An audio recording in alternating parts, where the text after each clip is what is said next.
Bonjour à tous, bienvenue dans Parlons Placement, une émission avant la pause estivale. On va faire un dernier point sur bien ces placements avant d'aller piquer une tête et pour se rafraîchir les idées. Une actualité encore très dense, on va le voir ensemble avec les conséquences du Brexit un mois après. Jonathan Lévy nous parlera de ce sujet, de ses conséquences bien sûr sur les marchés financiers. Les bons plans placement avec Vincent Kutkovis qui va nous expliquer comment on peut investir en obligations actuellement. Et puis un point sur l'éclatement de la bulle immobilière à Londres. Brexit oblige, on fera un petit point sur les conséquences sur les rives ici de l'Europe continentale pour savoir quels sont les impacts de cet éclatement de la bulle immobilière à Londres. Ça sera en compagnie d'Emmanuel Rodriguez-Gagnebé, un spécialiste d'Amundi Immobilier. Vous pouvez nous poser toutes vos questions pendant l'émission. On est en direct sur la page Facebook de bienprévoir.fr. On commence tout de suite avec un point sur les marchés financiers.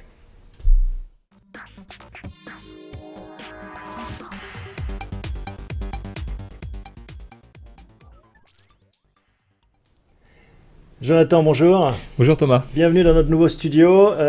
On fait un point sur ces conséquences du Brexit, cette sortie surprise, on peut le dire, qui a pris à contre-pied les marchés financiers. Un mois après, quel est l'état des lieux ? Alors, les marchés ont évolué de manière contrastée en fait. Le CAC 40 est en baisse. Si on compare en fait le niveau du CAC 40 aujourd'hui par rapport à ce qui était la veille du Brexit, il baisse de 2%.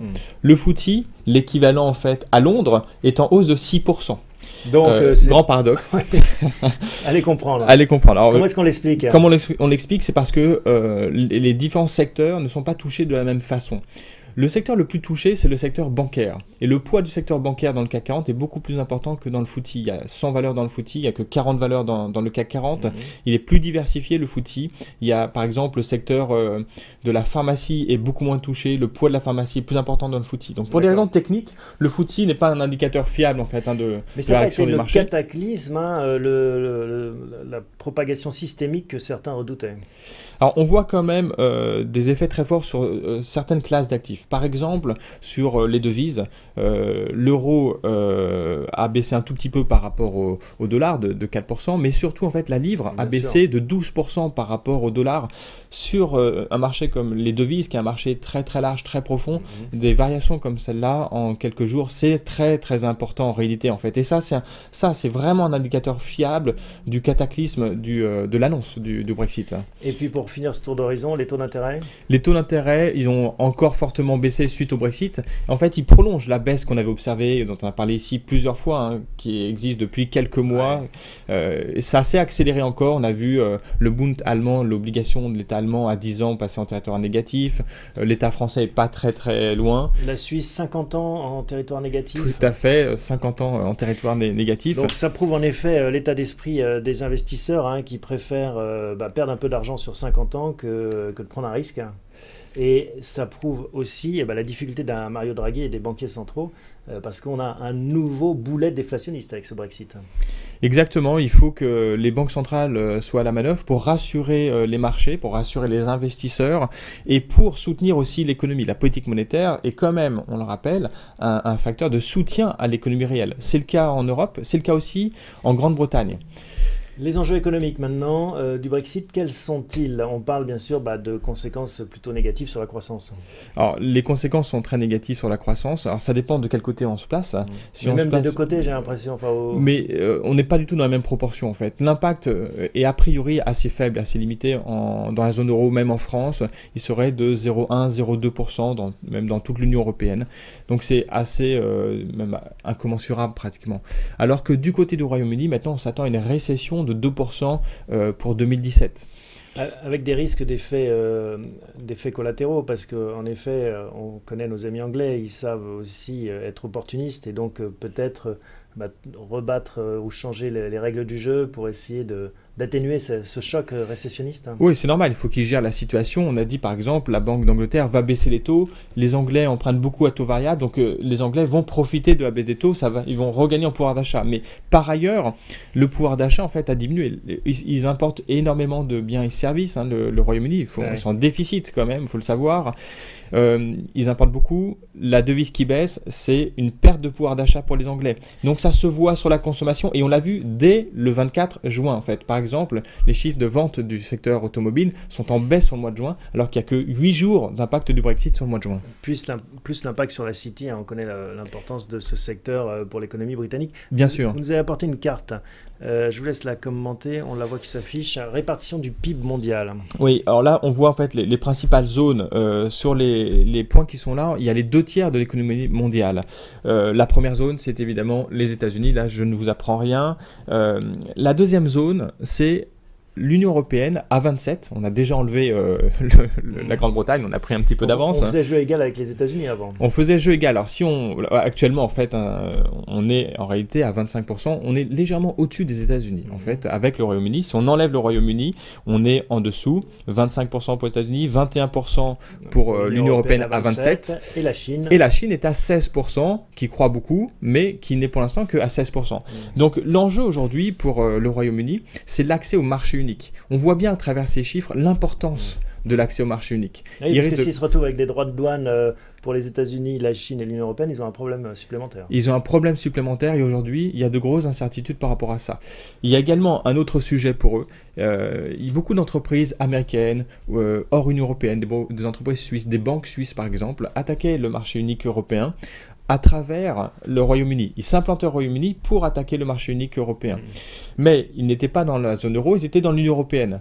Là, ils ne sont ni dans la zone euro, ni dans l'Union européenne. Ces entreprises-là, probablement qu'elles vont se relocaliser dans l'Union européenne et probablement qu'elles iront même dans la zone euro, qui est la zone finalement la plus stable dans l'Union européenne. Vous avez évoqué le secteur bancaire en introduction. C'est aussi le secteur le plus touché par ce Brexit. Oui, parce que le secteur bancaire déjà au Royaume-Uni, parce qu'on parle de récession pour l'année prochaine. Pas que, on parle des problèmes en Italie du coup qui se révèlent à cause de ce Brexit. Exactement, oui. Je voulais commencer par le Royaume-Uni pour revenir ensuite faire un petit panorama européen. Alors pour le Royaume-Uni, on voit bien, parce que les problèmes sont différents en fait d'un pays à l'autre. Au Royaume-Uni, le problème, c'est un problème qui est lié à la récession à venir. Lorsqu'il y a une récession, c'est défavorable pour les banques. Ça peut générer des pertes pour les banques. Hein. Par exemple, des crédits à consommation qui sont très nombreux au Royaume-Uni, qui ne seront pas remboursés. Donc les banques vont perdre des plumes dans cette affaire. Les banques britanniques. Il y a des risques aussi parce que les taux baissent, et on l'a dit, on l'a expliqué ici déjà, lorsque les taux baissent, c'est défavorable pour les banques. C'est un problème pour le business model des banques, c'est un problème de l'argent. Exactement. Avec les taux. Et dans ce scénario-là, récession plus baisse des taux, c'est très défavorable. Les gens vont mettre plus d'argent sur les épargnes de précaution, sur les comptes à vue, les livrets. Les banques perdent de l'argent aujourd'hui puisqu'elles replacent sur des taux négatifs. Et puis enfin, sur le reste de l'Europe, donc ça c'est pour le Royaume-Uni, il y a un autre sujet dans l'Union européenne, mais qui n'est pas lié en fait au Brexit, c'est le sujet des créances douteuses en Italie. Parce qu'elles se représentent une grosse part du PIB, une proportion en fait qu'on ne voit pas ailleurs. On parle de 350 milliards pour un PIB de 1900 milliards. C'est beaucoup. Et donc il faut traiter ce sujet-là. Les banques italiennes sont fragilisées. Elles sont fragilisées parce qu'il y a une croissance faible. Et du coup, elles-mêmes entretiennent une croissance faible parce qu'elles ne peuvent pas prêter à l'économie. C'est le chat qui se mord la queue. Il faut absolument qu'ils arrivent à traiter ce sujet-là. Et puis avec des problèmes politiques, avec des nouvelles règles de l'Union européenne qui empêchent de recapitaliser via le contribuable, les Italiens qui ont souscrit à des obligations bancaires, et donc il y aurait un vrai problème politique aussi s'il y avait des vraies difficultés bancaires en Italie. La loi qui entre en vigueur là, au 1er janvier dit qu'on doit faire appel aux clients avant de faire appel aux contribuables, mais Mario Draghi, Matteo Renzi, oui. pas Mario Draghi, Renzi ne veut pas entendre parler en fait de la mise en application de cette loi qui serait très très impopulaire, et je crois qu'il a raison. Donc ils sont en train de négocier au niveau de l'Union européenne et notamment avec les Allemands qui ont une vision différente. Dernière question sur ce problème bancaire, ça a des conséquences en France ? Alors, en réalité, sur les actions des banques françaises, oui, ça a eu un impact, hein, parce qu'il y a quand même beaucoup de sujets. Il y a le Brexit, les créances douteuses en Italie, le Crédit Agricole a une grosse filiale en Italie, la BNP aussi. La Société Générale est impliquée aussi en Italie, dans une moindre mesure. Donc on voit bien quand même que c'est des marchés globaux. Maintenant, en réalité, quand on regarde les chiffres publiés au premier trimestre, les créances douteuses ne sont pas dans la même proportion dans les comptes courts des banques françaises que ce qu'on peut voir en Italie. Elles ne sont pas aussi impactées que ça. Il y a juste un doute au niveau du secteur, et donc les banques françaises sont impactées, mais je crois qu'on surréagit un petit peu par rapport aux risques réels qu'il y a dans les banques françaises. Bon, un mot de conclusion? Ben justement, je pense qu'il faut faire la part des choses en fait quand il y a des risques nouveaux qui apparaissent. Dans un premier temps, les marchés baissent fortement sur l'ensemble du secteur bancaire, on le voit bien à travers cet exemple, mais il faut faire la part des choses sur les entités qui sont réellement en risque et celles qui ne le sont pas vraiment pour faire les bons investissements. Merci beaucoup Jonathan pour ces explications. On vous retrouve dans la troisième partie. On va passer tout de suite à la deuxième partie pour parler obligations et comment investir en obligations avec Vincent Kutkovitz.